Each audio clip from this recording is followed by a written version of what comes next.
like if someone says ki what should be the punishment for rape or multiple rapes, no one knows that the law and order of our country is not at reasonable terms with the punishment and the crime with that respect.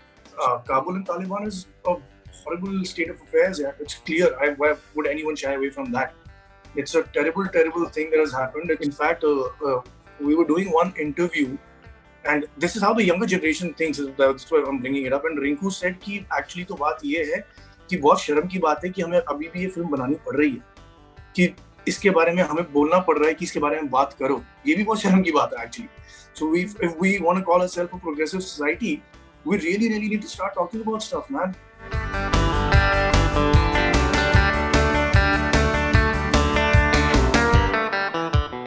Hi guys, this is Barun Sobti and you're watching Bollywood Hungama. Please subscribe.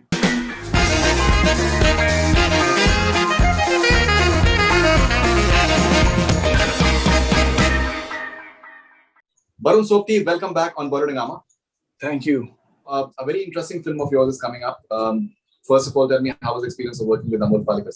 Oh, there was not much that we had actually to do together. I had a very brief interaction with him, but it was really nice. Right, but I think he's a legend. So being a part of a film that is having Amol Palekar, I'm sure that must have been. That's absolutely a big deal. In fact, in the brief moment of interaction that I had with him, I thought, should I tell him I love your work? Should I not tell him? Walk up to him, then I was like, yeah, let's leave him alone here. But yeah, of course, it's a huge deal. Yeah.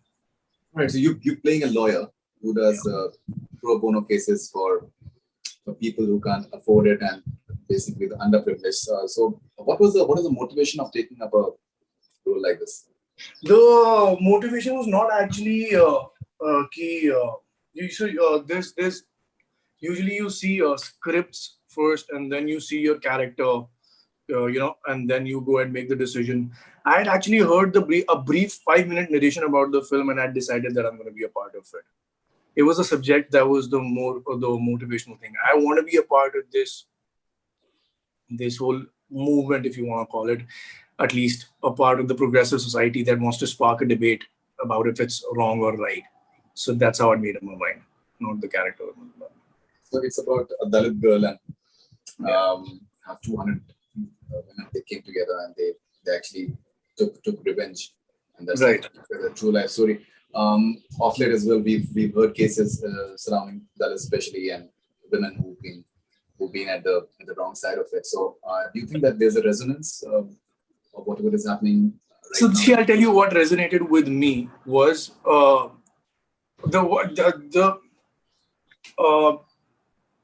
it's such a difficult way to comment a thing like this without offending anyone. What I really thought was that if these 200 women did what they did, if that was the right thing, or if the oppression for the centuries that's going on, that was the right thing, what sparked for them to happen, and maybe we're intrinsically isn't at the grassroots level, maybe our systems and everything is absolutely incorrect. That makes reasonable people to lash out in the fashion that these 200 women did. So that's a very, very large debate, and that really resonated with me. I really thought I would like to get to the end of it, yeah. And if this whole movie sparks this whole debate, even I think a small amount of people, I'd be very happy about it. Okay, so you said that without offending anyone, how can I possibly say something? So that's a tough thing, That's right. Not to, because it's rather easy for people to get offended, and it's tough to handle for celebrities because ultimately it's a job for you guys. And, I'm not with respect to the portrayal. I'm very confident of the film has been made in a way it is not a comment on any side. I'm absolutely very, very sure about that because that's how the script was written. I'm saying me as a person, I really feel actually, honestly, there is actually no right side in this. Like if someone says what should be the punishment for rape or multiple rapes, no one knows that the law and order of our country is not at reasonable terms with the punishment and the crime with that respect. So that's a huge debate. That's a huge space because rape is so rampant in our country. It really needs to be worked on. I mean, so that's the debate I was talking about. But as a creative person, as as someone who has been choosing his roles very carefully and has not really followed a bandwagon. Does it get tough at times saying yes to projects that you believe in, but maybe you're not too sure that it may get into controversy and rough edits? No, no, no. I was offered a very, very politically opinionated show, that was very, very demanding. And I'm sure if got made, it would have been very, very controversial. And I immediately said yes to it. I'm not gonna, I'm sorry, think about anything else but my own understanding when it comes to a script and a show. I will not think what kind of consequences it's gonna have. And when it comes to the promo of 200, there are a lot of I think statements, especially that are being made by Amol Palekar about law and order, and why it's important to speak up. When a film comes up and it's talking about certain issues, and considering the huge reach that mass media has, do you personally feel art can actually bring about change?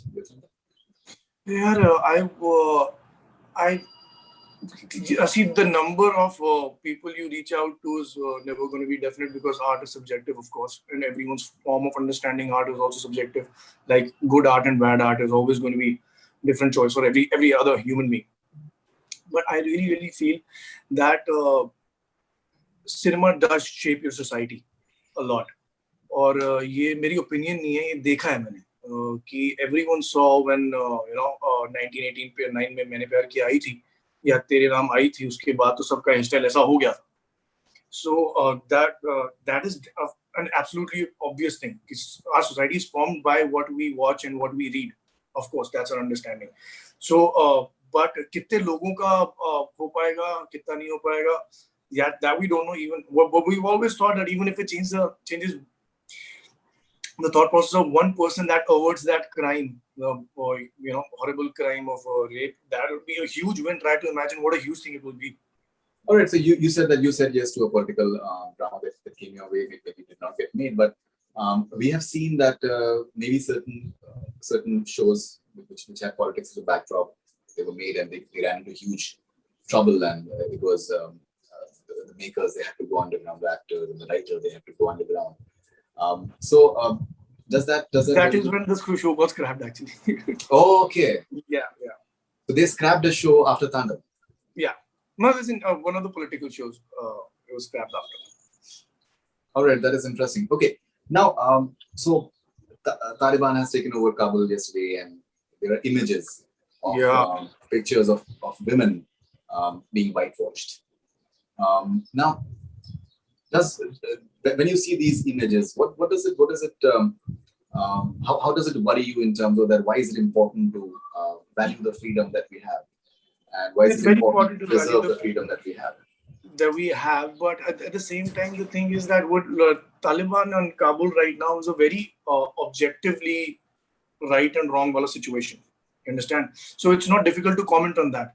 It's horrible that Taliban has taken over Kabul, and because they've done it at gunpoint and by bombs and gunpowder. What I was talking about is the political scenario of our country, where nothing is clear, everything is grey, and if you go to talk about something, you will or might be reprimanded, like in the case of the show that you're talking about. So that's a very difficult space, and I was saying I'm not going to shy away from saying my mind in that scenario. But Kabul and Taliban is a horrible state of affairs. Yeah, it's clear. Why would anyone shy away from that? It's a terrible, terrible thing that has happened. It's the first time in modern life, as we see it, a country is actually going to be governed by a terrorist outfit. So yeah, you really have to value your freedom in that sense, and this ideally shouldn't be happening. The interesting part is that not so long ago, a few decades ago, Afghanistan was a very progressive country. The women had a lot of rights, and it was a very progressive country in terms compared to the Islamic countries, of course. Yeah. But it is a complete turnaround. So does that also tell you that things change dramatically if you don't really address them at the right time? Exactly. You hit the nail on the head. If you don't, and that's exactly what this film is. In fact, we were doing one interview And this is how the younger generation thinks. That's why I'm bringing it up. And Rinku said कि actually तो बात ये है कि बहुत शर्म की बात है कि हमें अभी भी ये फिल्म बनानी पड़ रही है, कि इसके बारे में हमें बोलना पड़ रहा है कि इसके बारे में बात करो. ये भी बहुत शर्म की बात है actually. So if we want to call ourselves a progressive society, we really need to start talking about stuff, man. Otherwise, if things go extreme, Taliban and Kabul are the prime example of, when they just flip upside down if you don't control things. Okay, tell us something about the filming process. How was the whole experience of filming for it, the courtroom scenes? How interesting they were? It was very interesting. Yeah. Actually, I think the rhythm that the writing had found also.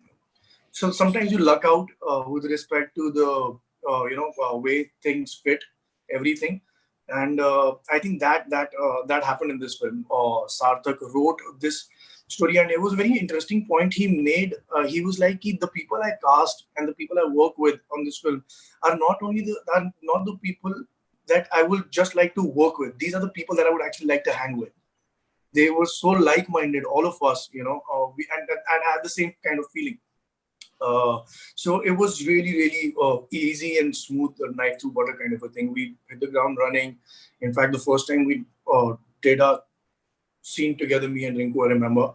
The only thing Sarthak had to tell us when he walked up to us, like he thought he should give some feedback and stuff, and he was like, "I don't have anything to say. It was beautiful." So that's how lucky we got. Do you plan to direct at some stage? Is that something that is there on your mind? Yeah, I do. But I actually have a script that's where the story is finished. I still have to finish the screenplay, which one of my friends wants to make. But now, if I go to direct that, it's going to take away 1 year of my, flourishing acting career. So I don't want to do that. I want to capitalize on this time, do some good work right now. A few years down the line, I want to direct. Okay, and how's Asur 2 shaping up? It looks good. We're moving on to the outdoor now. It's shaping up as promising as we could have thought. Because the first challenge that we'd already crossed is what I feel is all the actors were very happy with the script when they were given the script, and everyone thought that it should surpass the expectation that everyone set up in the first season. That was the first obstacle. Now we're just going through the motions and trying to do the jobs that we paid for. I love the series, as I told you last time around. And one thing that I'm a bit would like to know, considering it has certain religious subtext. You guys have made some changes in the script of season 2. As in, season 2 is a different season with respect to religion. Asur is Asur. Are you saying that DNA is going to change in the second season of the show? No. It's only going to go. The debate is going to go deeper. The whole religious and modern killing and everything concept or thought is going to go deeper.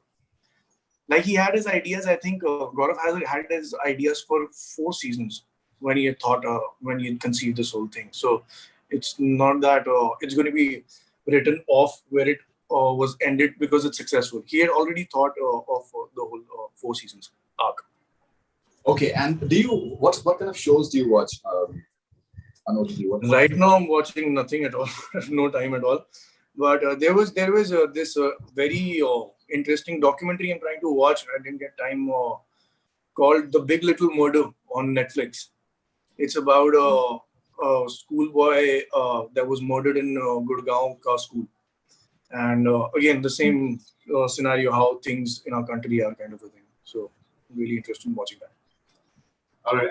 And what about all these Spanish shows and Korean shows? Do they fascinate you? Yeah, मेरा ना bandwidth नहीं है Spanish का या Korean करने का. मैंने कई बार try किया some other language that I don't understand, and I'm sure you also watched, and a lot of other people, a lot of my friends have also watched. If I keep looking at the subtitles, and keep doing this the whole time, I just lose it in 5 minutes. You've not seen like a Money Heist and all that? Money Heist I have because वो English में dub किया ना उन लोगों ने. So Money Heist I have. If it was a Spanish show only, I wouldn't be able to watch it. All right, interesting. Yeah. Okay, and how do you? So I've spoken to you earlier about this as well in the last interview, but it's really fascinating that you have a very dedicated fan following, right. And they continue to follow you, and Even though I think you're someone who's like a reticent star. You're not someone who believes in overt publicity and getting all. I'm saying reticent is going to be primary of my traits. Yeah, yes, and maybe I think that is why you have a certain fan base that likes that quality, that you are not maybe that in the face. So how do you collaborate with your fans in terms of do you converse with them? Do you reply to them? What exactly is the equation? No, I don't reply to anything, to be honest with you. But the way I deal and collaborate it with it, and how I think it's going well is because I never made the wrong promise. I never promised to be a person that I'm not. And I've always said कि यार ऐसा है, मतलब this is the way I am. That's the commitment that I made always, because the commitment shines through obviously in the conversation that you and me have right now. So I have never in my life told anyone that okay, I'll try doing that that I'm not, because I've always believed that if you promise 0 to someone and you deliver 1 also, people are going to be very happy. But if you keep promising 10, you'll be setting yourself up for failure all of your life. So I believe in not promising anything, and I think people understand that. So they've been kind enough to like my work. Okay, and how do you define this amazing fan following that you have, say in a country like Egypt? Because that is something that I've personally experienced. I've been to Egypt a few times, and the way Egyptians and not even Indians for that matter, they follow your work, and they're so keen to have you in Egypt. It kind of baffled me because they have yardstick like Amitabh Bachchan and Shah Rukh Khan and Salman Khan, and then Barun Sobti comes in the picture. Right. So that's a new for me. Right. How do you describe that sort of? You're aware of it, right? I'm very aware of it. Actually, in fact, I had a visit or plan to Cairo when the last lockdown happened, but because the lockdown happened, that didn't go through. I hopefully I'll be visiting Egypt sometime soon. But how I deal with it is in my mind, I keep thinking that they like me for the work that I'm doing. And that means whatever's coming out of my own brain or is my brainchild is what they're liking. So carry on being the way you are. There must be something you're doing right.